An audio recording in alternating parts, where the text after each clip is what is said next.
Muito bem, boa noite a todos. Sejam bem-vindos à atividade da Sociedade de Cardiologia do Estado do Piauí. Eu sou Luiz Bezerra, o presidente atual, e hoje a gente tem um convidado muito especial aqui na nossa atividade dessa noite. É o Dr. Eduardo Lapa, editor-chefe do Cardio Papers, pai da Luísa e da Beatriz, filho da doutora Cleusa e do Dr. Fred. É um cardiologista hoje dos mais conhecidos do país, talvez o que tenha o maior canal de cardiologia do Brasil hoje, e uma pessoa de uma simpatia muito peculiar. Eu conheci o Eduardo pessoalmente acho que há uns 2 ou 3 anos, lá no Rio Grande do Sul, no Congresso, onde eu tinha ido para o lançamento aqui do Cardio Papers, que foi devidamente autografada, que acho que o background não vai deixar ver aqui. O Eduardo foi muito gentil, muito simpático, muito agradável e topou de pronto aqui o nosso convite. Eduardo, que é mestre e doutor pela Universidade Federal de Pernambuco, também especialista em cardiologia e ecocardiografia pela SBC. Ele também tem especialização, ele fez clínica médica na Universidade Federal de São Paulo, na Unifesp, e fez cardiologia no INCOR. Hoje é o diretor-chefe do Cardio Papers, o redator-chefe, e, como eu disse a vocês, um dos principais cardiologistas hoje do país. E está formalmente convidado ao nosso congresso em setembro, se Deus quiser, presencial, para conhecer aqui o Piauí. Eduardo, seja bem-vindo, boa noite. Suas considerações iniciais, por favor. Obrigado, Luiz, pelo convite, pelas palavras gentis. Além disso, né, Luiz, a gente participou junto da confecção da diretriz nova, né, de síndrome coronariana aguda sem supra, deve estar saindo aí. A gente É pegou a verdade, está parte da faltando só a versão em inglês ainda, tá verdade. A Exato. coronariopatia sem supra está saindo. Ficou muito bom o resultado, o pessoal nas próximas semanas deve estar vendo aí. Ficou bem interessante, a gente pode trabalhar mais próximo aí discutindo isso junto com o Gilcinho lá da Bahia. E para mim é um Certamente. prazer estar aqui sempre discutindo. Eu sempre brinco que meus dois temas favoritos são coronária e valve. Então está ali em primeiro lugar dos temas que eu mais gosto de discutir. E tem muita coisa boa, né, de coronariopatia crônica dos últimos anos que a gente pode discutir aqui, um bate-papo informal mesmo. Então agradeço enormemente o convite, vai ser um prazer poder ajudar aqui um pouquinho. Beleza. Eu queria só que os nossos convidados possam fazer as perguntas pelo chat à vontade, e no finalzinho a gente vai liberar para as perguntas por via fone, via oral mesmo, tá? Muito bem. A gente vai começar aqui com um roteiro, com um bate-papo sobre coronariopatia crônica. Mas não um bate-papo chato de falar sobre a diretriz diz que é um B, outro diz que é um... Não, nós vamos fazer um bate-papo, como diz bem o Eduardo, bola na rede. É aquilo que muda a conduta, é aquilo que faz diferença. Eu queria agradecer muito a todos a presença de vocês. Tem muita gente aqui de fora. Estou vendo aqui muitos colegas do Piauí, mas algumas pessoas aqui também de outras cidades, de Brasília. O meu amigo Lucas Cronenberg também está aqui com a gente. Tudo bem, Lucas? Lucas foi meu R1 de clínica lá na Escola Paulista de Medicina. Ele falou, ele comentou mesmo. Muito bem. Então, vamos lá. Eduardo, vamos fazer um balanço geral, então, das diretrizes. O que é que a gente tem de diretriz hoje? Qual é aquela que mais te agrada? A mais recente, talvez, seja a europeia de 2019, a brasileira de 2014 e a americana também de 2014, né? Então, está faltando aí uma atualização. Isso. Nesse balanço geral, dessas diretrizes, o que é que mais te agrada? É a mais recente? A brasileira está muito atrás? Como é que você vê, primeiramente, isso? Certo. A 2019, né, Luiz, realmente é uma diferença muito grande, né? Você vê aí 5 anos de... E a americana, a principal da americana, mesmo de 2012, na verdade, né? Depois teve uma atualizaçãozinha ali, mas a americana, então, tem quase 10 anos, né? Então, acho que a europeia, certamente, é a que está mais, principalmente na parte de investigação, é a que está mais up-to-date, né? Em relação a tratamento, né, isquímia à parte, né, que nem entrou na europeia o isquímia, porque ele foi apresentado no final do ano, só a europeia foi 3, 4 meses antes lançada. Tratamento talvez não tenha mudado tanta coisa. Alvo lipídico mudou um pouco, né? O alvo pressórico também ganhou um pouquinho mais de respaldo depois do sprint, que foi de 2015, se eu não me engano. Mas a parte de investigação aí já teve bastante novidade, né? Então, assim, eu acho que a diretriz brasileira, para a época que ela foi lançada, ela cumpre muito bem o papel. Até hoje é o que é cobrado na prova de título. Até brinco com os alunos, quando a gente vai falar, olha, mas na prova ele vai querer a brasileira, então o algoritmo que você segue esse daqui, e continua sendo um algoritmo bem atual, com um ou outro ponto para corrigir. Mas a europeia certamente é a que eu gosto mais hoje em dia, porque tem a questão do tempo, né? 5 anos, 6 anos aí faz uma diferença muito grande, né? Você está sabendo de alguma coisa? Se vai atualizar a americana? A brasileira eu não ouvi nada até o A momento. brasileira eu não ouvi nada. Eu até estava pensando hoje mandar uma mensagem para o pessoal do Incopa saber se tinha alguma novidade, mas terminei não perguntando. Eu sei que além da gente de Sem Supra, de Supra também eu ouvi que estava para sair alguma coisa nova. Mas brasileira, eu arriscaria dizer que deve sair alguma coisa desse ano para o ano que vem, porque realmente tem muita novidade aí. Americano não sei te dizer, sinceramente. Não vi nenhum. No Twitter não vi nenhum bafafá não em relação a isso, não. Perfeito. É porque, na verdade, nós do G7, hoje eu sou o presidente do G7 nesse momento, e a gente é mais Tá. coronariopatia aguda, né? Então, a Isso. coronariopatia Exato. crônica, a gente não Exato. está, senão a gente faria mais ou menos uma provocação do pessoal para a gente fazer a crônica Dava um também. spoiler aqui, né? Dando spoiler aqui. Bom, e a estratificação inicial, Eduardo? O que é que você usa mais? É Diamond Foster mesmo, como a gente sempre usou, ou o CAD Consortium, agora que você tem novidade aí, novidade entre aspas, né? Mas é menos utilizado. O que é que você usa mais na prática?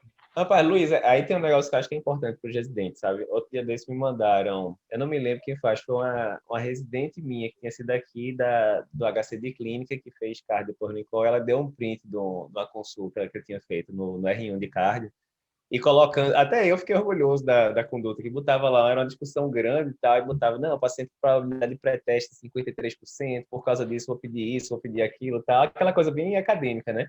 E quanto mais velho eu vou ficando, eu tô novo ainda, mas quanto mais velho eu vou ficando, menos eu vou usando score na prática, porque assim, o score é muito bom para estudo, para todo mundo estar falando a mesma língua, e é muito bom para quem tem pouca experiência naquele assunto, porque às vezes você pega um estudante de medicina do quinto ano, sexto ano, que tem que saber gineco em detalhes, né? Até porque está vendo ali no dia a dia cirurgia, né? É impossível, né? Você ter experiência clínica com isso tudo. Mas a gente que vê muito paciente consultório e tal, sinceramente, né? Confissão, hoje em dia eu nem paro mais para ficar calculando, tá? Porque você já tem a noção, não, olha, isso aqui é uma dor bastante atípica no paciente sem fator de risco, jovem, mulher, etc, né?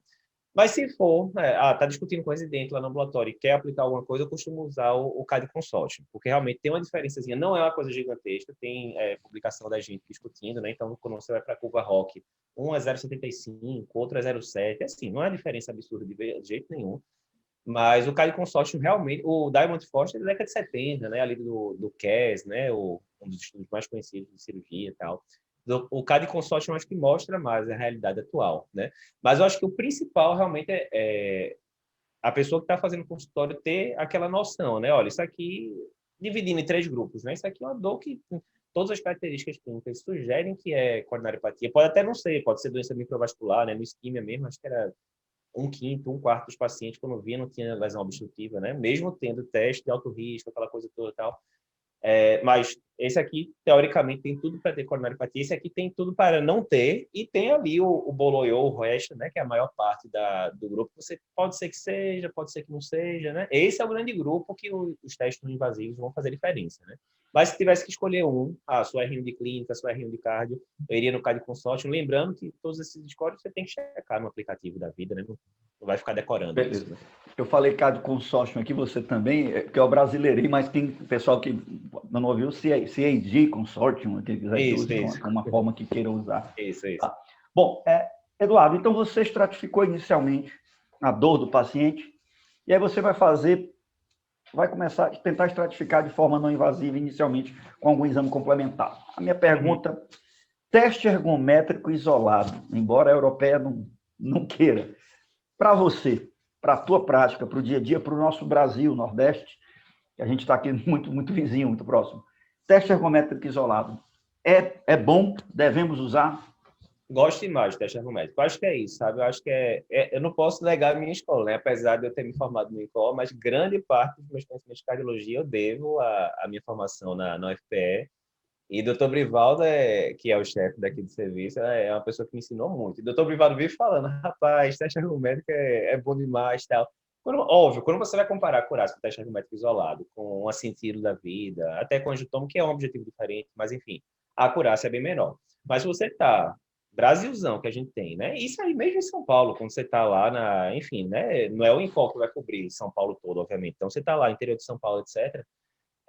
Um teste ergométrico bem feito, aí é que tá, né? Tem que ser bem feito, porque assim, eu não sou ergometrista, né? A minha formação de ergometria na residência foi pequena. Eu diria até que a maior parte do que eu sei de ergometria hoje em dia eu aprendi depois da residência, estudando, para dar aula, aquela coisa toda. Mas você vê como faz diferença um teste ergométrico bem feito. E assim, a ergometria ficou aquela coisa, né? Ah, todo mundo faz, na hora que todo mundo faz, ninguém faz direito, né? Então, assim, lá no HC, eu vivo meio numa bolha em relação a isso, porque as pessoas que fazem ergometria lá fazem muito bem feito. Então, na hora que chega um teste ergométrico dizendo que é alto risco, risco moderado, eu vou ver, porque eu tenho que mostrar para os residentes, olha, o infra aqui foi assim, a capacidade funcional foi tal, do produto foi tal, mas eu estou totalmente tranquilo que o que está escrito ali está tranquilo. Quando você vai para a vida real, não é assim. Eu já cansei de pegar no consultório laudo de teste ergométrico dizendo que era positivo, quando você ia ver aquele supra ascendente, não chegava nem 1,5 mm, o paciente assim, pô, não é, aí complica a minha vida, né? Porque eu vou fazer o quê? Vou rasgar o teste ergométrico na frente do paciente, complicado, né?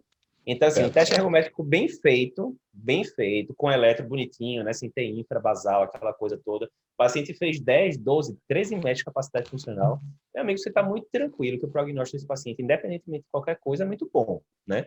Agora, tem que ser isso, tem que ser bem feito. Não só o traçado está bem registrado, aí tem aqueles traçados que parecem mais um eletroencefalograma, tudo misturado, cheio de artefato, quanto na hora a pessoa tem que fazer direito, tem que esperar os 6 minutos de recuperação, que muita gente não faz, tem que esperar chegar na capacidade máxima e não dar aqueles 85% ali, pode parar para a gente economizar tempo. É difícil você achar um teste ergométrico bem feito, assim, em muitos cantos, infelizmente. Mas você tendo um teste ergométrico bem feito, com eletrointerpretável, ajuda demais, demais, demais da conta. Eu acho que dá para fazer tranquilo. E aquilo, né? A realidade europeia de você ficar pedindo medicina nuclear, ecoestresse, enfim, exame associado à imagem, na realidade brasileira, aqui para marcar um teste ergométrico, na maioria dos casos já é complicado. Imagina, assim, quilo. Um ecoestresse não vou nem falar, né? Porque aí é mais difícil ainda você conseguir, né? No serviço. Então, certamente, realidade brasileira, eu vou junto com a realidade americana, teste ergométrico como primeira escolha para a maioria dos serviços, por causa da logística.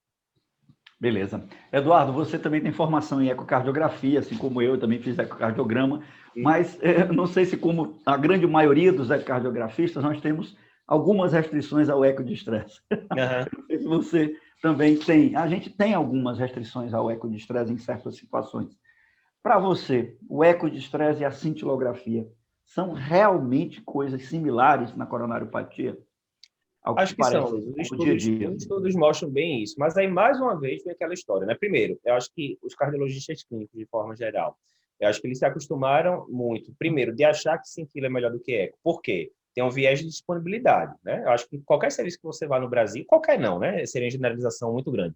Mas na maioria dos serviços que você vai, faz-se muito mais sentido do que ecoestresse. Primeira coisa. Segundo, então você fica com a impressão, não, que eu vejo mais, né? O Daniel Kahneman fala isso, né? O que você vê é o que existe, né? Na sua mente, né?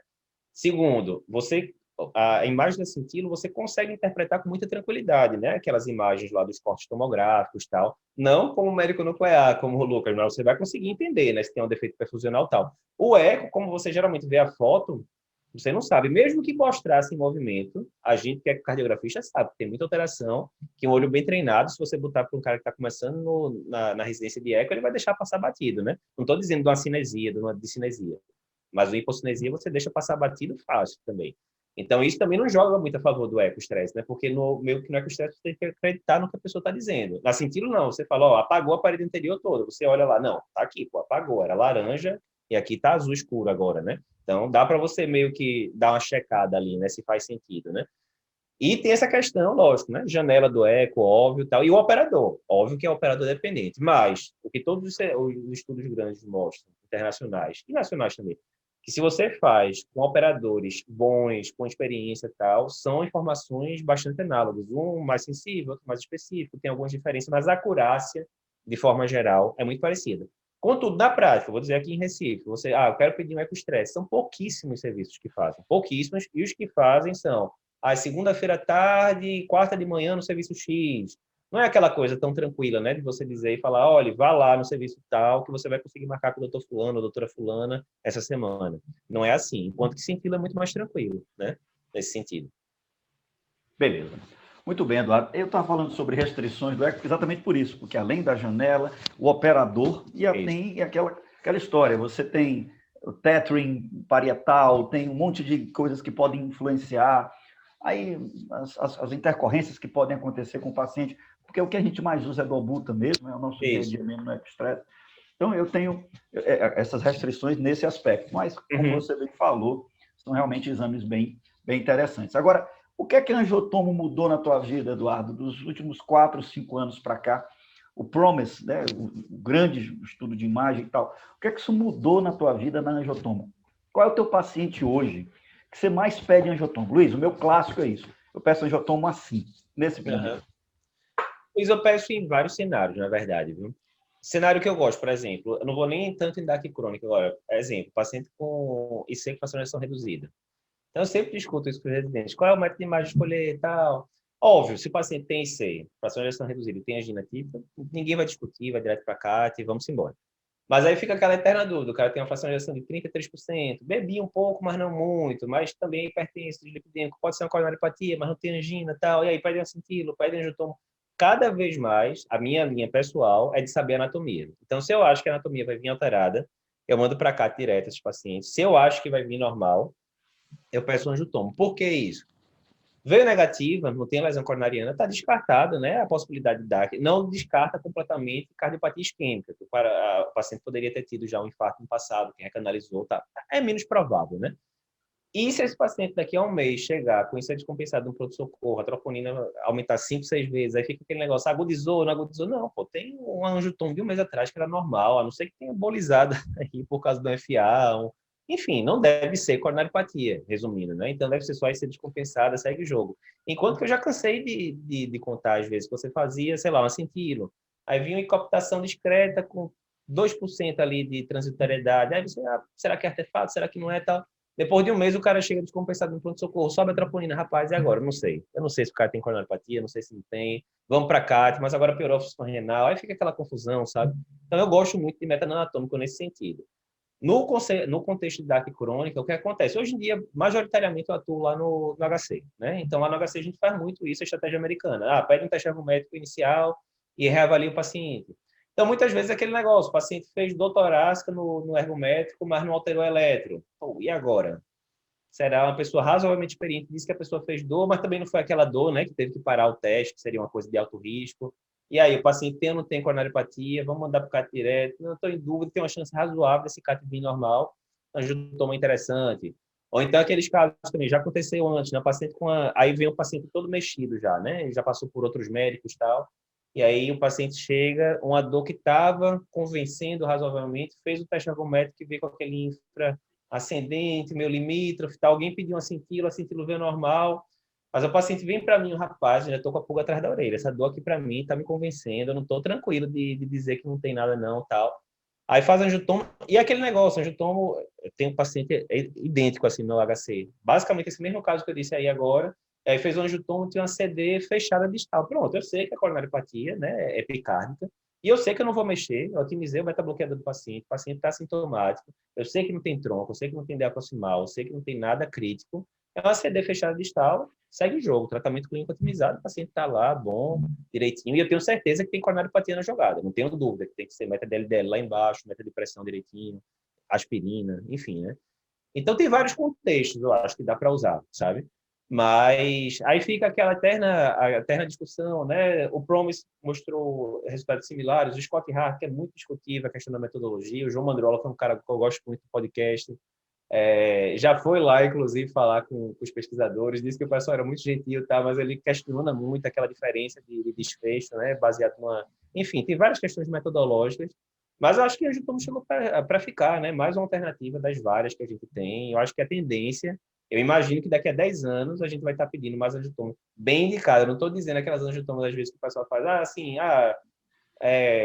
rotina, né? O paciente tem 50 anos, ganha uma coluna, ganha endoscopia, ganha angiotomo, não. Aí, né? Para isso a gente não tem evidência ainda, né? Pode ser que tenha daqui a 20 anos, quem sabe.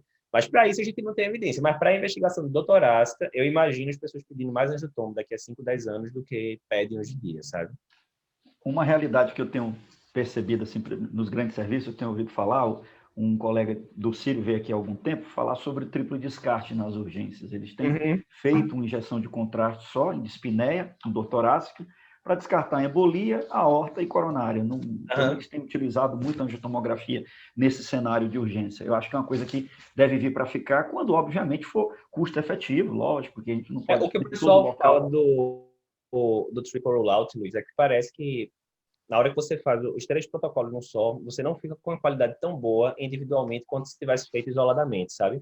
Então, até as diretrizes mesmo colocam evidência bem mais baixa para o triple rollout. E assim, é incomum você estar totalmente perdido, né? No caso do torácico, né? Chegou ali, você tem alguma... Não, eu acho que é um TEP, né? O mais provável é ser um TEP, o mais provável é ser uma síndrome coronariana aguda, né? Essa estratégia que eu achava muito interessante na época da resistência. Não, pô, faz total sentido. Pede, já rastreia tudo, mas geralmente você vai ter, né, uma coisa mais para um lado, mais para o outro, né? Mas é uma alternativa. Naquele caso, você está meio perdido, está com a pulga atrás da orelha, é uma boa alternativa, assim. Pois é, foi o que o Fernando Ganem, acho que você lembra do Ganem. Sim, o doutor Ganem é top. Tal, ele esteve aqui conosco no congresso e comentou com isso, que eles tinham uma experiência já, uma experiência lá no Hospital Sírio-Libanês e iam indo bem. Era uma coisa que ele achava que deveria ficar, e apesar de ter... Não, e é muito isso, né? Aí é muito de você saber o que é que funciona no seu serviço, né? Você está num serviço que tem um tomógrafo com alta resolução, tá? Você consegue fazer com volume de contraste não tão grande, e a pessoa que lauda lá consegue laudar muito bem, top, né? Você tem que saber a peculiaridade do serviço, né? Perfeito. Muito bem, então agora a gente estratificou o doente, já sabemos que o paciente tem coronariopatia, uma síndrome, né? Síndrome coronariana crônica, né? Como a diretriz Essa europeia. eu ainda não comprei muito, não. Ainda chamo de coronariopatia crônica mesmo. Estou citando porque está lá na diretriz, mas ainda não está muito no meu linguajar, não. E aí, a gente vai ter que tratar esse doente. Vamos tratar clinicamente, eu vou dar medicações.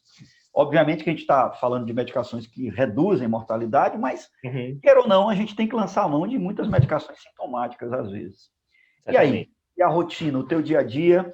Você vai investir, obviamente, em aspirina, em estatina, inibidor da ECA, beta-bloqueador e etc. Mas e aí? E a estratégia do dia a dia, aquilo que... Luiz, esse paciente eu gosto de usar trimetazidina, outro eu gosto sei lá, da tua experiência, o que é que você tem usado? Pois eu faço, assim, em relação à dor, especificamente, eu sigo o que dá certo. Eu sou, às vezes eu acho que eu sou avesso demais à medicação nova. Eu gosto muito de usar aquelas coisas que comprovadamente dão certo, sabe? Então, assim, manejo de angina, beta-block via de regra, né? Que as diretrizes ainda colocam como primeira escolha e tal. Então, apesar de ter estudo dizendo que atenolol para tratamento de hipertensão não é tão bom, mas assim, eu como trabalho muito em SUS, uso muito atenolol. Quando o paciente pode, metoprolol, bisoprolol são interessantes também, mas tranquilo, o beta-block o paciente vai conseguir usar. Não melhorou com o beta-block, eu tendo a seguir o protocolo meio órbita, né? Eu tendo a associar um antagonista canal de cálcio com lodipino, né? Lembrando que a diretriz de 2014, brasileira, baseada no estudo japonês, que tem com 2.000 e poucos pacientes, colocou nitrato como terceira escolha, porque poderia ter ativação do sistema renina-angiotensina. Aqueles estudos, né, que definitivamente não são conclusivos. Mas eu tendo a deixar nitrato de longa duração ali mais como uma terceira opção. E quando a coisa não está dando certo, eu já usei bastante Vastarel, né, sem conflito de interesse, que é a trimetazidina. Então, eu costumo apelar para a trimetazidina. Ranolazina, que é o Riscard, sinceramente, nunca prescrevi lá no HC. E Vabradina a gente já usou em algumas situações, né? Já usou. Costumo usar mais para vez por outra insuficiência cardíaca, mas por neuropatia crônica já usei uma vez ou outra. Então, assim, o arsenal terapêutico basicão para angina seria basicamente esse, sabe? E é aquele negócio que geralmente os pacientes, mesmo os pacientes de SUS, conseguem desenrolar, né? Porque essas primeiras escolhas de beta-block, anlodipino, né? Ou é de graça, ou é muito barato no SUS. E mesmo trimetazidina, geralmente, na hora que está precisando mesmo, o paciente faz um esforçozinho e consegue desenrolar. Mas lembrar, né? Se você está com 3, 4 medicações, o paciente ainda está sintomático, aí, obviamente, aí não tem muita dúvida, né? Aí chegou a hora de pensar em revascularizar em termos sintomáticos, né? Também não pode ficar naquele negócio, a angioplastia na DAC crônica não serve de nada, corta tudo, joga... Obviamente que não, né? Tem o seu papel, enfim, né? E tem paciente que não quer usar 300 drogas, né? Ou não é tão bem aderente assim. O problema é que quando o paciente não é tão bem aderente, aí você, putz, aí eu vou deixar aqui esse clopidogrel, será que seu João vai tomar mesmo esse clopidogrel, trombosar existente? Aí começam outros questionamentos. Mas eu acho que essa receita de bolo, tá? Isso aí eu acho que não mudou muito. Se a gente for comparar com 10 anos atrás, tratamento antiginoso, me parece muito, muito similar ao que eu aprendi na residência, as opções, sabe? Perfeito. Eduardo, então, é porque o dia a dia, a realidade, nem sempre é como com os guidelines, né? Às Sim, vezes o sim. paciente não quer tomar o nitrato porque quer tomar o sildenafil dele no fim de semana. Às vezes o Aham. paciente não quer tomar porque tem cefaleia, Sim, sim, sim, reclama disso tudo, e sim. etc. Mil e uma coisas que podem acontecer. Uhum. Beleza. Tratamento medicamentoso. E agora a gente vai pensar em revascularizar. A gente vai pensar em revascularizar. E aí? Foi só um detalhezinho que a gente deve ter estudante aqui, aí não pode esquecer, certo? Porque essas medicações todas que a gente falou agora, elas não vão diminuir desfecho e tal, né? Então, não esquecer de jogar a LDL lá para baixo. Muda um pouco, né, o alvo do LDL de acordo com cada diretriz. Eu sigo a brasileira mesmo. Eu acho que abaixo de 50. Acho que a gente tem bastante evidência já que o LDL, quanto mais baixo, melhor. O Dr. Brown diz isso há algumas décadas já. Então, acho que aí tem que pegar pesado mesmo. E aí, às vezes, no SUS a gente sofre, né? Porque basicamente a gente tem Simva, em alguns lugares a gente tem LME para usar Tova, Rosuva, enfim. Mas na hora que precisa de alguma coisa mais forte no SUS já começa a complicar um pouco, você tem que associar a ezetimiba. Dá para associar a inibidor do PCSK9 no SUS, realmente eu acho que é inviável, né? Então, assim, meta lipídica é muito importante, meta de pressão também. Eu acho que o Sprint mostrou de forma bem contundente, né, que uma pressão sistólica ali abaixo de 130, mais ou menos, faz diferença realmente nesses pacientes, né? Então, isso é bem Perfeito. importante, eu acho, de lembrar, né? Porque senão o pessoal fica aquela história, né, que os intervencionistas falam, vai ficar em tratamento clínico, como se não fosse nada, né? E a gente vê, quando a gente compara o tratamento clínico da década de 70 com o tratamento clínico de agora, por isso que o isquemia teve tanto baixo índice de eventos, né? Bem menor do que os pesquisadores achavam, porque o tratamento clínico evoluiu muito, né? Então, a gente também não pode subvalorizar o que a gente faz no dia a dia do consultório, achando que são uns comprimidozinhos só e que é perfumaria. Faz uma diferença muito grande para o paciente. É isso que vai fazer diferença na vida do paciente, na verdade, né? Maravilha. Muito bom, Eduardo. O Arthur, um colega aqui, já está fazendo a pergunta Uhum, sobre fração de ejeção abaixo de 40, paciente com disfunção sistólica com uhum. fração de ejeção abaixo de 40. Ele pergunta se, na tua prática, como beta-bloqueador, carvedilol, bisoprolol ou algum outro, ele pensando. Bem, a gente tem eu não uso Nebivolol nesse cenário. Eu acho que o sênior realmente é um estudo que, enfim, eu acho que a evidência é muito menor. As próprias diretrizes colocam como evidência 2B enquanto os outros três, né? Carvedilol, succinato de metoprolol, lembrar que aí o tartarato, o estudo foi negativo, né? E o bisoprolol, os três são interessantes. Eu gosto muito do bisoprolol por ser uma vez por dia. Então, assim, a gente pega aquele catatal de pressão em paciente com insuficiência cardíaca, o máximo que você puder facilitar para a vida do paciente, melhor, né? Então, a medicação que é uma vez por dia, eu acho que ajuda bastante. Mas também gosto muito de metoprolol, de carvedilol. Aí tem as alquimias que você faz, né? O carvedilol ele não baixa tanta frequência cardíaca quanto o metoprolol e o bisoprolol. Então, se for um paciente que naturalmente já tem uma frequência cardíaca tendendo a mais baixa, talvez o carvedilol seja interessante, vai vasodilatar um pouquinho pelo efeito antagonista alfa-1. Aí tem as alquimias, né? Mas ficar nos três, né? Certamente. E aí, definitivamente, eu não tenderia, porque aí o pessoal vem, nebivolol dá menos disfunção erétil, tá? Acho que tem muito lobby da indústria aí para tentar colocar ele na frente dos outros três. A evidência dos outros três é bem melhor, na minha opinião. Perfeito.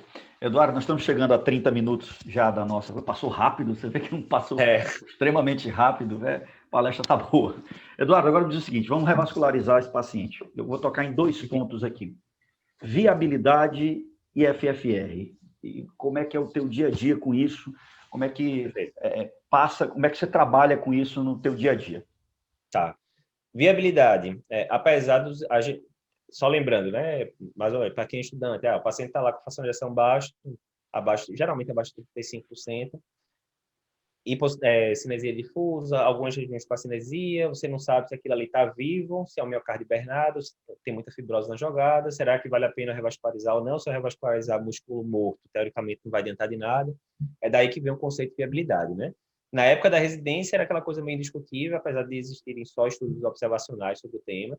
Depois a gente teve o Trial Stitch, né, que foi publicado em 2011, se eu não me engano, e foi feita uma subanálise de viabilidade, mas que não era o desenho ideal, porque era metade dos pacientes, mais ou menos, que tinham feito. Na época, o pessoal viu que não tinha correlação, quem tinha viabilidade, quem não tinha, não alterava muito o resultado do desfecho, e isso no segmento de longo prazo também continua a mesma coisa. Aí foi meio que balde de água fria para a viabilidade. Eu continuo avaliando nesses casos, em alguns cenários, né?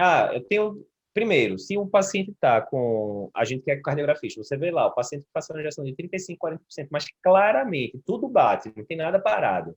Paciente bom candidato cirúrgico, anatomia tranquila de revascularizar cirurgicamente e tal. Você confia nos resultados do seu serviço, né? De uma forma geral, você acha que aquele paciente, no seu serviço, deve evoluir bem? Essa pergunta é crucial e aí demanda tempo, né? Para você saber mais ou menos, né? Predizer quem é que vai evoluir bem e quem não vai. Esse paciente, viabilidade, eu acho que vai alterar muito pouco, né? Porque, assim, por definição, a viabilidade ela faz muita diferença naquele paciente que está com o músculo parado ou quase parado. Se o músculo contrai alguma coisa, mesmo que seja pouco, teoricamente é viável. Então, assim, não tem porque você ficar gastando muita energia nisso, sabe? Pula esse exame, deixa... Aí eu estou pensando bem em lógica SUS mesmo, né? Que é onde eu trabalho mais e tal. Vamos deixar esse exame de viabilidade para o paciente, esse paciente vai revascularizar de todo jeito. Você está em dúvida, aí vai ser uma peça a mais no quebra-cabeça. Rapaz, não estou tão confiante, esse paciente eu não sei se vai evoluir tão bem. Você faz lá, aí a gente costuma pedir ressonância lá no HC, né? A gente tem disponibilidade de ressonância, enfim, a gente pede ressonância. Você vê lá que aquele brancão apical no território do DA, mais 50%, 70%, 80%, quase transmural. Rapaz, vamos deixar quieto. Eu já não estava muito animado. Veio o negócio aqui mostrando que não é viável. Vamos deixar quieto. Então, acho que é uma peça a mais no quebra-cabeça. Mas, definitivamente, eu até gravei um podcast uns 2 anos atrás sobre isso. Viabilidade morreu. Aí botava, né, um título chamativo para o pessoal querer escutar. Mas, não, eu acho que não morreu. Mas a evidência, eu acho que diminuiu um pouco. E, para mim, é uma peça de 10 que tem do quebra-cabeça para definir se eu vou mandar o paciente, principalmente para cirurgia, ou não. É isso, basicamente, o resumo da ópera. E FFR? FFR ajuda bastante. Aqui a gente teve, uma época, a gente conseguia fazer em um outro hospital de SUS, no privado, bem tranquilo. A principal é aquilo, né? O paciente que está lá com alguma lesão, você está em dúvida, né? Não tem por que ficar fazendo FFR em lesão subacclusiva, né? 90 e muitos por cento dos casos vai vir alterado, então não tem por que fazer um exame, que você já sabe qual é o resultado.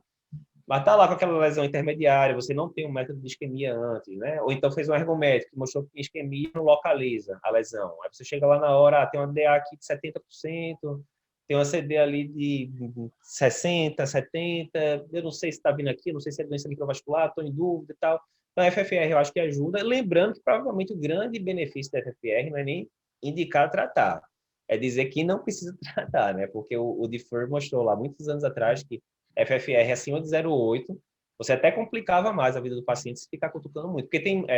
e, assim, até nos algoritmos, a gente coloca, a gente discutiu muito isso no livro da gente, no algoritmo, até no livro da gente, a gente tem lá, FFR baixa, tendência à intervenção. Mas você tem que lembrar, né? O que é que o FAME da vida mostrou? Na hora que eu intervenho agora, é como se eu botasse... Aí eu vou chutar o número, né? É como se eu botasse uma pancada de estente agora para economizar alguns estentes no futuro, né? Não é que você vai diminuir morte, você não vai diminuir infarto, né? Então, não é para ver aquela coisa tão dicotômica. A FFR veio de 0,81, eu deixo quieto. Veio de 0,79, esse paciente precisa de estente, senão ele está ferrado. Não é assim, né? A gente dicotomiza para facilitar o raciocínio, né? Mas é uma coisa contínua. Quanto mais baixo, maior a tendência do paciente ser beneficiado da intervenção. Mas acho que ajuda demais, né? O Deepak Bhatt, que é hemodinamicista lá de Harvard, ele fala, ele é o cara que escreve o capítulo, ele é editor do Brown hoje em dia, somente, o cara acho que não tem nem 50 anos. Nadinha, né? E Quase nada, ele, né? no capítulo de hemodinâmica do Brown, ele fala, é o grande método de diagnóstico, né, de invasivo inventado aí nas últimas décadas, né? Realmente ele tornou-se padrão ouro, né, praticamente, né, para você ver repercussão funcional da lesão, né? E cada vez mais o pessoal usando o IFR no privado, porque não tem que injetar adenosina, né? A adenosina a gente está acostumado a usar muito para TPSV no pronto-socorro. Apesar de, a gente sempre fala, né? Pode dar sensação de morte iminente, não sei o quê, não sei o quê. E a maioria dos pacientes termina não reclamando de nada. Mas quando o pessoal da hemodinâmica diz que os pacientes reclamam muito quando você está fazendo a adenosina para infusão, para FFR, né? Para chegar na hiperemia máxima, né? Então, hoje em dia, quando o pessoal tem o IFR resolve, pronto, já resolveu por aí. Na hora que fica em dúvida, 0,89, 0,90, aquela coisa, aí termina indo para o FFR depois. Né? Uhum. Mas Ok, ajuda Eduardo. bastante, ajuda bastante. Ótimas perguntas. Agora a gente vai começar o bate-bola, né? Vamos nessa. Pergunta, resposta, bate-volta, e depois a gente abre para o pessoal fazer comentários ou perguntas para a gente concluir. E o Eduardo tem também outras atividades. Hoje nós marcamos isso aqui já acho quase mais de um mês, né, Eduardo? No começo do ano, muitas atividades. O Eduardo está muito envolvido com o canal do Cardio Papers, com as atividades. Ele é o seu chefe da residência de cardiologia, né, Eduardo? Aí também Estou passando bastão agora. Já fez 2 anos agora, estou passando bastão agora. Está passando bastão, né? Beleza. Bom, Certo. Beleza. Então, já recebi aqui. Um colega também falou aqui que o efeito alfa, ele considera o efeito alfa algo muito importante no que refere ao efeito alfa do Carvajal, complementando aquela resposta anterior. Certo. Vale o registro aí. Muito Perfeito. bem. Vamos lá. Eduardo, bate bola. O que é que o isquêmia mudou na tua prática? O Rapaz, estudo isquêmia, o grande estudo de coronariopatia crônica. O isquêmia, primeiro, né, uma ressalva que eu sempre falo, o isquêmia a gente vai ter que esperar mais tempo ainda, porque boa parte dos trabalhos de coronariopatia crônica, ele só abre curva com 4, 5 anos, né? O Syntax é um exemplo muito claro, né? Eu lembro quando saiu o resultado de 1 ano, resultado de 2 anos, resultado de 3 anos. E, se eu não me engano, foi 4 anos só que o Syntax abriu curva, né, em relação a benefício da cirurgia e em relação à angioplastia. Então, pode ser que no segmento 5, a gente tem um segmento de 3,2 a 3,4 anos, que foi a publicação do começo do ano passado. Pode ser que com 5 anos abra a diferença de infarto e tal. O que parece, né, pelas curvas, morte não parece que vai abrir diferença nenhuma. O trabalho é negativo por enquanto, né? Então, morte não, realmente é bem superposta as curvas. E talvez tenha a grande questão do infarto, que se discute muito, a definição de infarto que foi usada, etc, etc. De todo jeito, eu acho que a grande mensagem do isquemia é aquilo, né? A gente pensa, desde a época da faculdade, que teste não invasivo de alto risco, o paciente tem que revascularizar. Se o paciente não revascularizar, altíssima taxa de evento, o paciente... É como se fosse aquela coisa dicotômica. Revascularizou, o paciente vai ficar top. Não revascularizou, esse paciente aqui é caixão de vela preta, né? E a gente já via, né, ao longo desses anos todos, o doutor Vadir mesmo, eu lembro que tinha um ambulatório lá só de casos que tinham recusado cirurgia, inclusive com lesão de tronco lá no INCOR, e a maioria dos pacientes terminava evoluindo sem tantas intercorrências, né? Então, acho que o isquemia ajuda a metrificar essa coisa, que mesmo você tendo muita carga de isquemia, com o tratamento que a gente tem atualmente, esses pacientes tendem a evoluir menos mal do que a gente imaginava, né? Baseado nos trabalhos de 40 anos atrás, né? Então, é aquele negócio, você tem tempo de discutir, não é aquela coisa no desespero, não é porque eu vi um paciente ambulatorial, vi um cateter arterial, Jesus, interna, opera esse cara amanhã na carreira e tal. Não, calma, vamos ver direitinho, vamos discutir paciente com paciente. A gente sabe que tem paciente que quer, para fazer o cateterismo, foi um parto, quanto mais uma cirurgia, né? E muitas vezes a gente não explica direitinho como é que vai ser a cirurgia, né? Você fala, olha, você vai fazer ali uma cirurgia, fica ali um tempo na UTI e tal. Mas se fosse descrito passo a passo, olha, o senhor vai torar o peito aqui no meio, vai acordar na UTI, muitas vezes com um tubo na garganta, depois vai ficar ali, em média, 48 horas na UTI, depois vai ter que fazer fisioterapia respiratória, vai ficar tanto tempo afastado do trabalho. Enfim, se ele soubesse todos os passos mesmo, ele fala, rapaz, será que eu quero isso aí mesmo? E aí, pior, né? Na hora que você fala, olha, o que a gente tem, assim, de trabalho mais robusto, sem dúvida, é o isquemia. Lógico que a minoria foi para a revascularização cirúrgica, né? A maioria foi extensa. Mas agora que a gente tem essa evidência muito grande, se você for apresentar de forma clara para o paciente, olha, o que a gente sabe até agora não vai diminuir morte, não vai diminuir infarto, e o senhor está sintomático, com beta-bloqueador, nodipino, e, enfim. Será que vale a pena mesmo mandar esse cara para a cirurgia agora, né? A grande pergunta é essa. E aí o isquemia responde isso. Você esperar ali um tempo, definitivamente não parece que vai causar nenhuma repercussão maior, né? Eu acho que a gente não tem que ser dogmático, né? Às vezes eu fico brincando, que às vezes o pessoal fala, o pessoal da cardiologia clínica quer dizer que resolve tudo, é uma coisa meio ali de ego. Então, rapaz, qual é o cardiologista clínico que vai chegar, ó, esse cara aqui com estenose aórtica importante, vai intervir não, papai, bota estatina aí que a gente vai resolver a vida dele. Lógico que não vai falar isso, você sabe que não presta, tá? Você sabe que não presta, vai para cirurgia, vai para TAV, porque for, resolve a vida do paciente. O cardiologista clínico, ele quer ver o paciente bem, ele não quer ver o quê? O paciente chegando descompensado, o paciente ligando, dizendo, eu tô sentindo isso. Ele quer ver o paciente bem, voltando para ele esporadicamente, tudo direitinho, seguindo a vida, né? É isso que a gente quer no ambulatório.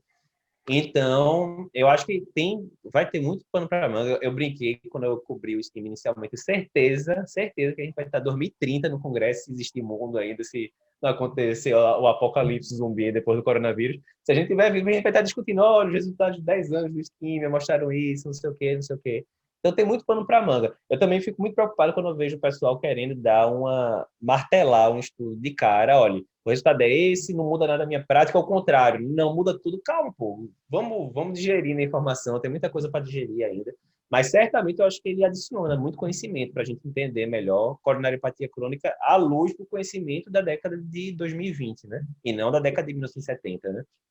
Beleza. Eduardo, se você me permite, eu tenho 3 coisinhas a falar sobre isquemia. O primeiro é isso, você passou, às vezes, 20 anos formando o seu conhecimento de coronariopatia e num dia tal você vai fazer A ou B. Não é bem assim, você Aham, tem que isso. acrescentar aquelas informações. Por isso que eu te perguntei, o que é que o Schema mudou na tua prática, né? Uhum. 2, o Schema me ajudou na minha falta de sono que eu tinha com meus pacientes de SUS, onde eu não conseguia cirurgia, eu ficava desesperado, eu tenho que operar esse cara. Mas agora eu estou vendo que eu tenho alguma evidência que eu não tenho que operar de hoje para amanhã, como você falou. Isso tranquiliza um pouco o cardiologista. E o terceiro ponto é que nós temos que entender que os nossos serviços de cirurgia, de angioplastia, etc., os serviços que vão ser utilizados são heterogêneos. Nós temos serviços muito heterogêneos.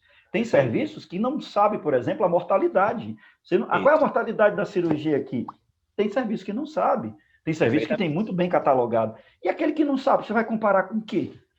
Será que é melhor o tratamento? É muito mais fácil reproduzir o tratamento clínico em Uganda e no Brasil do que eu reproduzir a cirurgia cardíaca nos Estados Unidos e no Brasil. É bem mais simples eu tentar reproduzir isso. Então, talvez tenha esse porém, que eu acho que talvez seja uma coisa importante. É uma coisa que eu brinco, né, Luiz? Quando a gente vai falar angioplastia, cirurgia, aquele negócio, o que eu falo é o seguinte, para você reproduzir o resultado da angioplastia, e aí, obviamente, eu vou fazer um raciocínio meio reducionista aqui, né? Mas, assim, você teria ali 3, 4 passos diferentes, né? É o introdutor, é o contraste, é o catéter, é o hemodinamicista, lógico, né? Tô resumindo muito. Mas, sei lá, são alguns passos diferentes. Quando você vai para a cirurgia, são 300 passos. É perfusionista, é anestesista, é pós-operatório. É pós-operatório da segunda, da terça, da quarta. Porque não adianta o cara operar na segunda.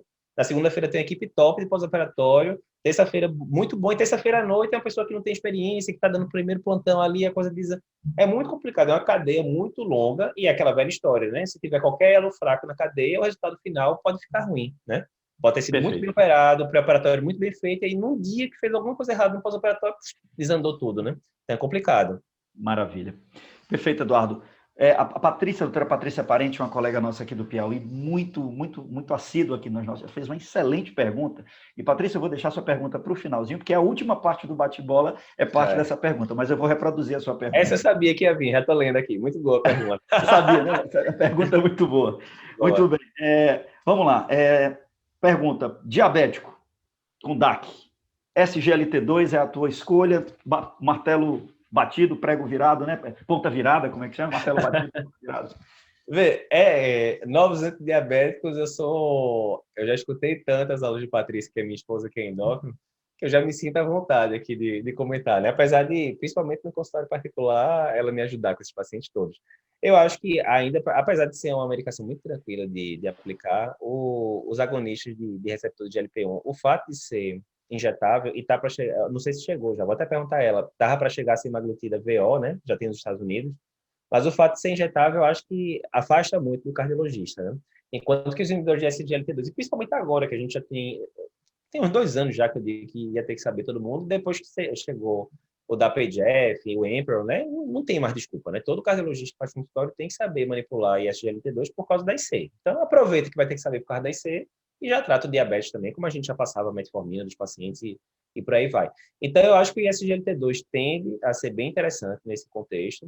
E aí tinha os estudos que falavam, né, que agonista de GLP-1 diminuía o mecanismo aterosclerótico, enquanto que os inibidores de SGLT2 seria mais aquele mecanismo mais ligado à IC, né, natriurese, etc. Mas tem até a análise de Remo, né, que é colaborador da gente, que fez pós-doutorado em Harvard, tem até a análise dele, se eu não me engano, foi do Declare, onde eles viram que tem evidência também, principalmente paciente de prevenção secundária, de diminuir desfecho isquêmico também.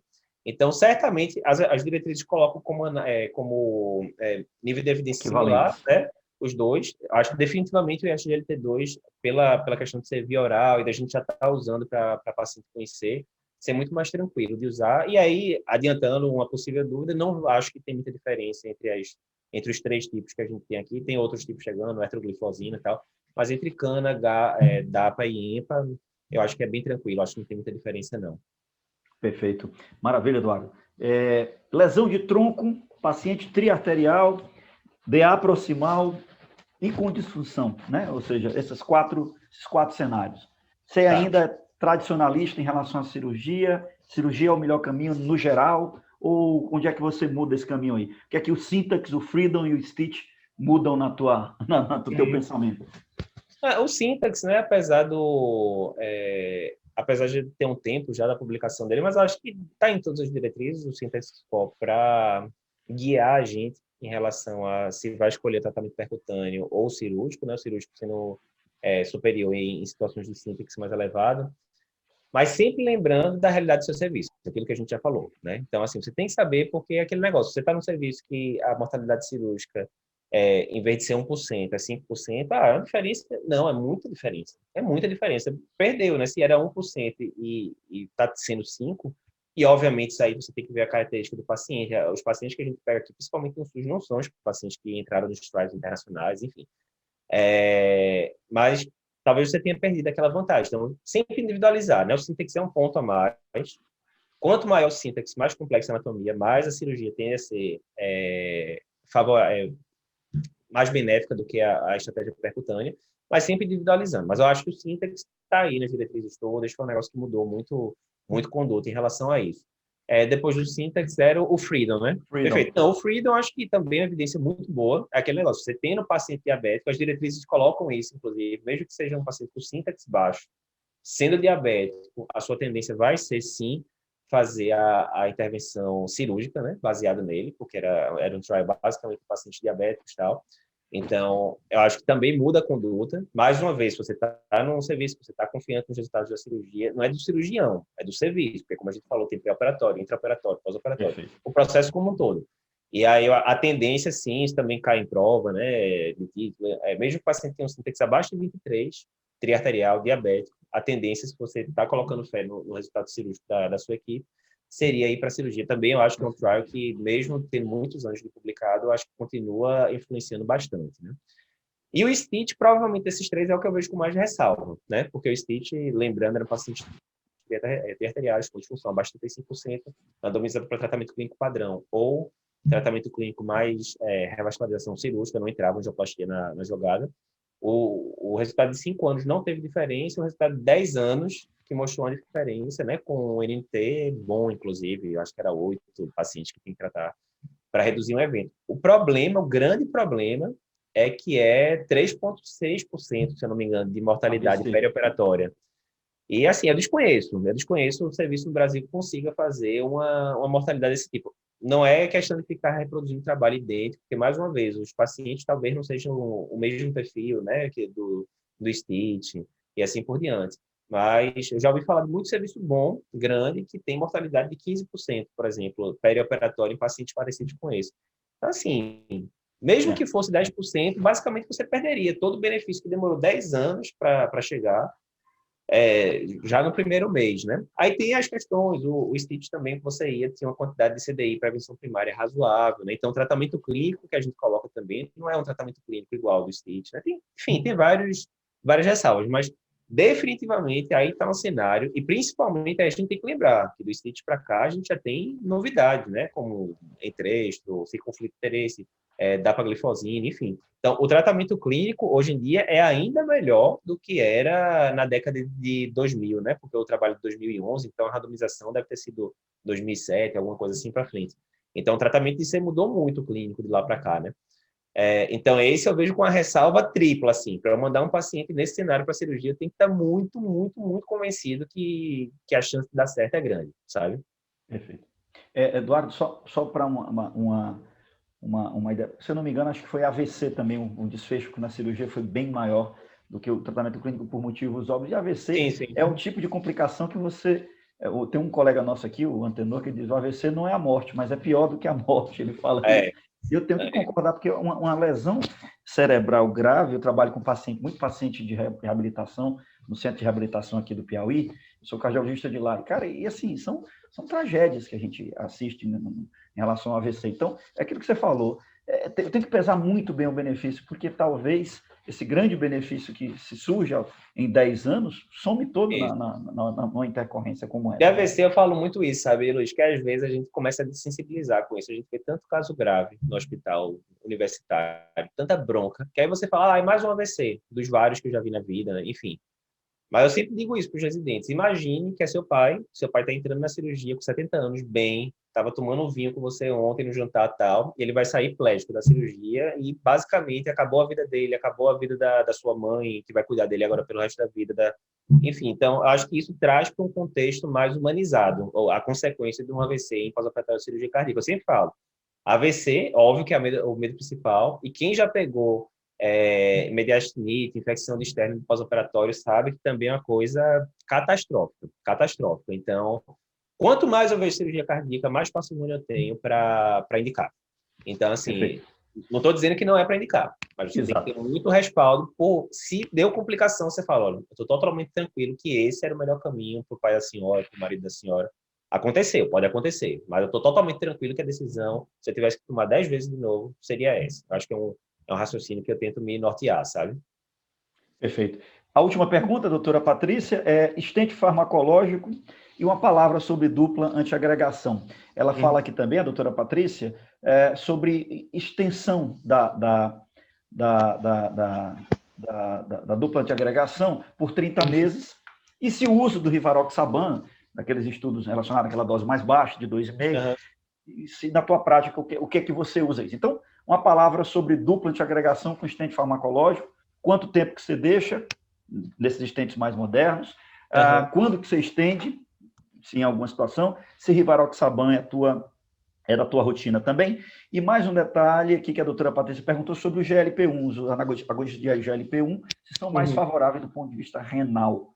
Né? Eu acho que essa pergunta, agora com o estudo renal da pogliclozina, acho que esclareceu muito para a gente muita coisa. Mas eu deixo a você dar a tua opinião depois sobre isso. Tá, estente farmacológico é isso, né? De forma geral, os estentes mais modernos, cada vez mais a gente consegue encurtar, né? Mas assim, via de regra, 6 meses, né? Antigamente era 12 meses, né? Esse estente farmacológico qualquer tipo. Atualmente os diretrizes já colocam 6 meses. Se a casa cair muito, paciente de alto risco de sangramento, aquela senhorinha de 80 anos, bem magrinha, função renal alterada, tudo para sangrar, você poderia considerar até baixar para menos tempo, 3 meses. Mas assim, via de regra, 6 meses, né? Lembrando que é clopidogrel, apesar da diretriz europeia colocar ali como evidência fraca, colocar ticagrelol, prasugrel, os estudos que tiveram foram parados no meio, não mostraram vantagem. Então não faz muito sentido você ficar gastando muito mais dinheiro para uma coisa que a gente sabe que é bem estabelecida, né? Que é o clopidogrel. Então, via de regra é isso. O uso de Rivaroxaban, né? Pensando aí no Compass e tal, não tenho usado até porque é aquele negócio. Atualmente eu trabalho basicamente no HC, no SUS, né? E o preço de você usar a dose, né, 2,5, 2 vezes por dia, isso eu acho que eles deveriam ter colocado ancorado mais para baixo, porque é basicamente o mesmo preço para você prescrever a dose plena, né, da medicação pré-FA, né, 20 miligramas por dia. Então, isso eu acho que é um limitante muito grande, mesmo para o privado, né? Porque o paciente do privado que usaria isso, ele não está usando só isso, ele está usando uma catatal de coisa, então é aquela prescrição que vai sair brincando aí 600, 700, 800 reais por mês, que vai pegar no bolso para 99,9% da população, né? Sinceramente. Mas seria aquele grupo, né? Aquele grupo que você pegou, paciente com coronariopatia, resumindo, né? Coronariopatia muito complicada, muito complexa, alto risco isquêmico e com baixo risco de sangramento, que não é uma combinação muito comum. A gente sabe que quando o risco isquêmico vai subindo, aí basicamente as mesmas características que sobe o risco isquêmico, sobe o risco de sangramento. E a gente vê muito isso em FA também, né? O chá de Joás vai subindo, o Resbled vai subindo, né? Tem várias pontuações que entram nos dois scores. Então, é um subgrupo bem, bem particular. Pode acontecer? Pode. Você pegou lá um cara com 50 e poucos anos, com coronariopatia precoce, que tinha uma lesão de tronco distal, que você teve que botar estente para bifurcação, DA, CX, estente longo, comprido, e o cara de 50 e poucos anos, função renal normal, homem, massa muscular boa, tal. Então, risco de sangramento pequeno você poderia considerar, né, associar ali. Mas, sinceramente, eu acho que é uma população muito pequena. E, mais uma vez, aí eu acho que tem a questão da indústria farmacêutica entrando forte, né? Já vem, não, diminui mortalidade. Mas é quando você vai ver, tem lá o post no Cardio Papers também, mais ou menos, né? Porque a análise de mortalidade, como era vários desfechos que ele estava colocando, o P tinha que ser lá, era um P menor do que 0,05, mas tinha que ser muito menor do que 0,05 para dizer que era estatisticamente significante, né? Mas aí você chega lá, o representante, e fala, diminui a mortalidade, então se você não está prescrevendo o paciente, esse paciente vai morrer mais, né? Então, ele já tenta ancorar ali com a coisa mais pesada e tal. Mas eu acho que é uma medicação a mais no cenário. Definitivamente, quanto mais medicação a gente tem Tem gente que fala o seguinte, ó, eu odeio quando sair trabalho positivo novo, porque eu vou ter que mudar a minha rotina, né? E, obviamente, não é esse o raciocínio, né? Quanto mais armamentário você tiver ali, melhor para o seu paciente, de forma que você individualize. Mas definitivamente não é nada que você vai ter que se preocupar de, eu vou estar passando isso todo dia. Definitivamente não, porque é um subgrupo de paciente específico, né? Em Perfeito. relação à questão renal do GLP-1, vou te Isso. dizer que agora eu não estou lembrando de cabeça qual é até que clearance a gente consegue prescrever GLP-1. Daqui a pouco eu peço a ajuda dos universitários ali, Patrícia. Mas em relação a SGLT2 especificamente, né, definitivamente os estudos aí, o DAPA-CKD, os estudos todos que têm saído de SGLT2 têm mostrado, e os outros, né, os mais antigos também, o EPA-REG e tal, mostram cada vez mais a questão da proteção renal, né, de atrasar a progressão da nefropatia. E a gente tem aí até clearance de 25, né? A gente estava discutia até isso na live da semana passada com o Dr. Luiz Sete, que era 10 dicas de nefro, todo médico tem que saber. Está lá no YouTube da gente, quem não viu, vale muito a pena. O Dr. Luiz deu muita dica boa. E é isso, né? O pessoal da nefro hoje em dia, apesar de na bula, algumas bulas colocarem para evitar com clearance abaixo de 45, perante os estudos que a gente tem mais recentes, o pessoal da nefro já coloca, de 25 para cima está de boa, e já tem estudo rolando em paciente dialítico, talvez daqui a 1 ano, 2 anos, 3 anos, a gente esteja usando para todo mundo. Não dá para dizer ainda, né? Por enquanto, de 25 para cima dá para usar, e além de ser seguro, de não causar mal para o paciente, é eficaz, no sentido de segurar a progressão da nefropatia. Então, na minha opinião, é o IECA dos anos 2020, são os ISGLT2, né? Nefro está usando, o endócrino, obviamente, está usando, o cardio está usando, vai usar não só para o diabetes, como para IC, enfim. É uma ótima novidade, né, que chegou. Eduardo, a doutora Patrícia também está fazendo uma pergunta, agora eu vou para as perguntas do chat, depois a gente vai abrir para finalizar. Estudos Cantos e Lodoco, falando aí sobre colchicina.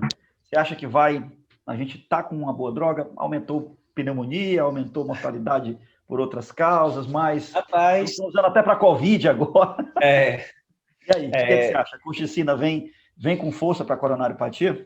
Rapaz, eu acho que a gente vai ter que ver. A teoria imunomoduladora, eu não me lembro se foi o Peter Libby ou se foi o Paul Reed, que eu acho que foi o Paul Reed, que é o cara que mais levantou a bola, né? E que é um dos caras do Kentos, né? Mas faz muito tempo que o pessoal vai nisso. Quando a gente vai, eu tenho uma aula que eu gosto muito de dar, que é sobre gênese de aterosclerose. Então, você vai mostrando, faz todo sentido, né? Macrófago, linfócito T, linfócito B, faz todo sentido você entrar nessa via, né? E quando saiu o Cantos, eu não me lembro quando é que foi, se foi 2018. Eu me lembro que a gente cobriu no congresso que saiu o Cantos, que é do canakinumab, né? E mostrou diminuição de desfecho, fazia todo sentido. Eu me lembro que, inclusive, se eu não me engano, eu acho que nesse congresso eu botei como o grande destaque do congresso, não por ser aquela medicação que a gente iria prescrever na semana seguinte, né? Porque realmente não é disponível, é cara e tal. Mas pelo fato de confirmar, né? A confirmação da teoria imunológica, né? Mas aí depois disso a gente teve trabalho com metrexato que deu negativo. Depois disso a gente teve os trabalhos da colchicina, a gente tem 2 positivos, se eu não me engano, mas no mesmo congresso teve um positivo, outro negativo, enfim, ainda está meio misturado o negócio com o paciente crônico, com o paciente agudo. Então, o pessoal sempre pergunta, está usando ainda? Não estou usando ainda. Eu tendo a ser um pouco mais conservador com essas coisas, assim, porque eu acho que é o princípio hipocrático, né? Continua valendo. Primeiro, não faço mal. E aí o pessoal fala, não, mas vai dar um pouquinho de diarreia só, talvez aumente um pouquinho de infecção. Mas ainda tem aquela questão, né? Esses pacientes que você vai perceber, muitas vezes o paciente está usando 7, 8 drogas, né? Interação medicamentosa é um negócio que a gente tem que lembrar sempre, né? Tem muita interação medicamentosa de muita coisa, alteração em citocromo, hepático e tal. Então, não estou usando ainda, mas estou animado. Tem vários outros estudos saindo, rodando, né, sobre o assunto, e eu acho que nos próximos 1, 2, 3 anos são 2 aspectos importantes que a gente vai ter que pode mudar o tratamento de coronariopatia crônica. Um é o ômega 3, que a gente tem um estudo Reduced, né, que foi publicado no comecinho de 2019, apresentado no finalzinho de 2018, e que foi um estudo com resultados espetaculares de ômega 3, até bons demais para ser verdade, de acordo com algumas pessoas, e vários outros estudos negativos de ômega 3, mas que usavam formulações diferentes. Então, a gente tem estudos para sair com ômega 3, que é o EPA, né, que é o icosapentaétil, que se confirmarem o resultado do Reduced, eu acho que ele vem para ficar, a gente não tem ainda no Brasil, né, que é o Vacepa, mais uma vez sem conflito de interesse, mas eu acho que chegaria, e aí viria com força. E o segundo é esse, né, se a colchicina conseguir se validar, aí a gente teria uma medicação super barata, que a gente já usa há muito tempo, para gota, para um bocado de coisa, e que a gente poderia colocar ali no dia a dia. Mas eu não estou usando ainda estou esperando os outros estudos, pelo menos o pessoal do Cardio Papers, toda a gente tem aqui com mais de 20 pessoas, vez por outra a gente discute, que eu saiba, ninguém está prescrevendo na prática não ainda. Beleza? Bom, eu vou chamar aqui o pessoal que se inscreveu aqui, o Lucas Cronenberg, queria se inscrever e falar primeiro. Pode abrir o microfone, Lucas, fique à vontade. Se alguém quiser mais, é só levantar a mãozinha aí, que a gente tem mais alguns minutinhos antes de dispensar o Eduardo. Obrigado, Eduardo, pela gentileza da sua paciência e da sua disponibilidade aqui conosco. Lucas. Luiz, na verdade, eu queria concordar com o Lapa em relação ao esquema, né, tudo que ele falou. Acho que é isso mesmo. Na prática, ele deu tranquilidade para a gente não ser tão afoito assim com relação à conduta de revascularização de imediato ou não, né? Então, assim, lembrar que o próprio isquemia teve dificuldade de tratar clinicamente bem os pacientes, quer dizer, no trial, com tudo do bom e do melhor ali de acompanhamento, e o pessoal ainda assim teve dificuldade para poder atingir metas. Então, na prática não é fácil, e a gente sabe que quando a gente vê muito em congresso essa dicotomia, essa briga clínico-cirúrgico, clínico-angioplastia, na verdade, na prática você tem os dois a seu favor, né? Quer dizer, na verdade, muitas vezes o paciente não é se você vai revascularizar, é quando. Quer dizer, eu não preciso revascularizar agora, posso deixar para depois. Então, posso mudar de grupo a qualquer momento sem problema nenhum. Lembrar também das coisas, dos critérios de exclusão do isquemia também, quer dizer, eu não posso aplicar isso para quem tem doença de tronco, para quem tem fração de injeção baixa, então tem muita coisa para ser pensada nesse sentido também. Outra coisa que eu tenho curiosidade, que não vai ser feita, se houve, na verdade, com o tratamento clínico, uma redução da carga isquêmica, que também é outra coisa que pode, eventualmente, explicar, muitas vezes, o resultado dessa terapia otimizada que a gente faz hoje, né? Mas concordar com o que ele falou e principalmente mandar um abraço aqui para ele, Luiz, porque o Lapa e a Patrícia, na verdade, foram meus R2 lá na escola, era o casal, não era só o Lapa, não. E assim, dizer para ele que o sucesso dele hoje ele é um sucesso que, para mim, é merecidíssimo, é um cara que se dedicou pra caramba. O que eu lembro muito do Lapa, assim, na escola paulista, o Lapa de concordar comigo, a gente via muita gente fora da curva, né? Era impressionante a quantidade de gente boa que tinha lá. Bastante. Mas o que me chamava a atenção demais no Lapa, e isso é que eu queria deixar público, é que, além dele ser um cara extremamente inteligente fora da curva, ele também era um cara fora da curva de dedicação. Então isso me marcou muito, como R2. Era um cara que ia para a beira do leito, era um cara que era dedicado na residência, era um cara que estudava pra caramba. Então, assim, quando o cara tirava da cartola um diagnóstico, não é porque era só inteligência fora do comum que ele também tem, mas é porque ele estudava pra caramba. Então, uma coisa que eu lembro muito dele era isso, era dedicação. Então, foi um cara que eu assim, admirava muito, tanto ele quanto a Patrícia. Eles se dedicavam demais na residência. Então, era isso que eu queria salientar e manda um abraço para a Patrícia aí, viu, Lapa? Pode deixar, velho. Sempre prazer falar. É isso mesmo que o Lucas falou. A gente, na época da residência, é interessante, eu estava falando isso no Clubhouse ontem. A gente fez o primeiro Clubhouse lá com o Fabrício, que foi. Eu acho que o Lucas não pegou, não. O Fabrício era R4 da Pneu, quando era R1 da escola. E era massa porque é isso, né? Você volta a ser faixa branca de novo. Você está lá no meio de um bocado de gente que vê das melhores faculdades do país. Eu acho excelente essa sensação, né? De humildade de novo. Você, não, vamos aqui do zero de novo. E, com certeza, eu acho que esse daí eu sempre falo pro pessoal. O pessoal às vezes pergunta, não, inteligência e tal, é importante, né? Você ter um raciocínio e tal, mas nada substitui a dedicação. Absolutamente nada. Eu tenho certeza que muito do que o pessoal vê, às vezes você discutindo beira-leite, você dá uma sacada. Eu vivo dizendo isso para os residentes. Olha, discutindo o caso de miocardite semana passada. Eu não me lembro o que é que eu falei lá. Algum insightzinho, o pessoal, pô, que massa, não sabia disso. Eu falei, ó, isso não é insight, isso aí eu li no livro 10 vezes, então, enfim, né, depois de repetir tantas vezes o negócio, então qualquer pessoa consegue chegar nesse nível, desde que faça o processo, que é maçante, desgastante, mas é assim, né, tudo na vida demora. Cada vez mais eu sou desse lema, que tudo que presta na vida você tem que visar para daqui a 5, 10, 15 anos. Casamento, amigo, profissão, enfim, né, saúde. Então, acho que esse raciocínio, se eu fosse passar um raciocínio para o estudante de medicina, é esse: olha, para de valorizar tanto o mito, né, da inteligência, daquela coisa. Isso aí, óbvio que é importante, mas dedicação vence e muito isso. Agradeço o elogio, Lucas, e retribuo também. A equipe da gente de R2 e R1 da clínica tá no coração aqui. Muita gente me ensinou muita coisa. Ok, eu vou fazer então agora a última participação do Dr. Joaquim Aprigio, um cirurgião cardiovascular aqui de Teresina. e vai fazer uma pergunta ou uma colocação, e depois a gente vai precisar encerrar pelo horário, já estamos com 1h06, 1h05. E vamos lá, Joaquim, por favor, fique à vontade.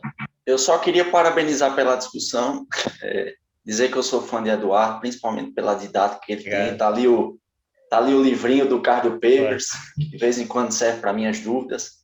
E só para reforçar que a gente também tem muito medo de AVC, a gente tem muito medo de mediastinite, e cada vez mais a gente entende como é difícil uma indicação cirúrgica. E acho que a gente tem muita oportunidade de melhoria aí nos próximos anos. Eu comparo a complexidade do tratamento clínico com a caminhada, só depende da boa vontade do paciente em aderir e um tênis. A complexidade da cirurgia é de Fórmula 1.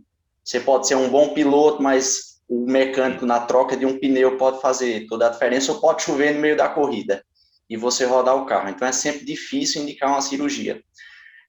Mas eu queria perguntar, só uma pergunta rápida. Eu tenho ainda muito medo de me basear única e exclusivamente nos estudos para indicar tratamento conservador, principalmente naquele paciente do interior, que está aqui a 700, 800 quilômetros de Teresina, que a gente sabe que um desfecho que no estudo do isquímia não foi igual à morte, o cara que infartar lá a 700 quilômetros, sei lá, ele não vai ter a oportunidade de uma boa assistência. Então, eu ainda tenho essa ressalva com o tratamento clínico. O que é que você acha, Eduardo?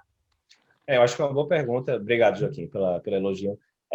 Tem o meu orientador do mestrado e doutorado, foi o Dr. Fernando Moraes, você provavelmente conhece, que é um cirurgião bem conhecido. E o Dr. Fernando sempre falou um negócio que nas visitas que eu acho muito interessante, né? Que você tem que pensar globalmente, mas você tem que atuar localmente, né? Então, assim, muitas vezes a gente... E eu digo isso muito nas reuniões do HC, né? Às vezes a gente está discutindo o trabalho da semana passada e, por exemplo, vocês sabem, no SUS tem muito tempo que a gente não consegue balão de Noe para estenose mitral. O balão de Noe, o trabalho original é de 1986, se eu não me engano. Então, às vezes, o SUS tem essas discrepâncias. Você está discutindo um trabalho de SGLT2 que saiu semana passada e você tem que pegar uma paciente jovem de 20 e poucos anos com score block de 7 e que é indicação sintomática, indicação formal, tudo bonitinho, ectotransesofágico síndrome, tudo bonitinho, 3D, ectotransesofágico, que a gente está lá na HC, tudo certinho, e aí o diabo do balão, que tem a minha idade praticamente, 30 e poucos anos, você não tem, né? E aí você tem que mandar a paciente para uma cirurgia aberta, para colocar uma prótese, né, geralmente biológica, porque apesar de ter 20 e poucos anos, não engravidou, né, aquele negócio todo, e você muda completamente a curva de vida dessa paciente, que daqui a 4, 5, 6, 7 anos vai ter que operar de novo, enfim.